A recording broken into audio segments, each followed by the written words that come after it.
বলো কি বলে বলো। হ্যাঁ বলো অমিতা। বলছি রিজুদা তোমার বইটা না টোটালি ফেক। মানে এই বইয়ে এত পরিমাণে ভুল যে আমরা এই বইয়ে পরীক্ষা দিলে টোটালি ফেল করবো।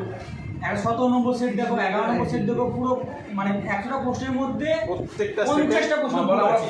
5টা সেট দিয়েছে এখন পর্যন্ত স্পেলিং মিস্টেক আছে 5টার মধ্যে মোটামুটি 10 থেকে 12টা ভুল, মানে স্পেলিং মিস্টেক আছে, ঠিক আছে, প্রশ্নের উত্তর ভুল দিচ্ছে, স্পেলিং মিস্টেক ভুল, সব কিছু ভুল। উত্তর এক দাও, সলিউশন আরেক দাও। কতগুলো ত্রিভুজ আছে বলা আছে, ছবি নেই। হ্যাঁ, আর মেন কথা আমরা বলতে চাইছি এখানে আমরা সবাই বেকার তো, আর আমরা সবাই বইটা 260 টাকা করে কিনেছি, তোমরা 10টা বই কিনেছি, ঠিক আছে, আমরা চাই 2600 টাকা, ঠিক আছে। তুমি এখন কি করো, রিটার্ন করবে না কি করবে দেখো এখন। হ্যাঁ, যদি বেকারদের যারা বলে দেবে আর যদি বেকারদের নিয়ে রেখে দেয় তাহলে নাও, আপত্তি কি আছে?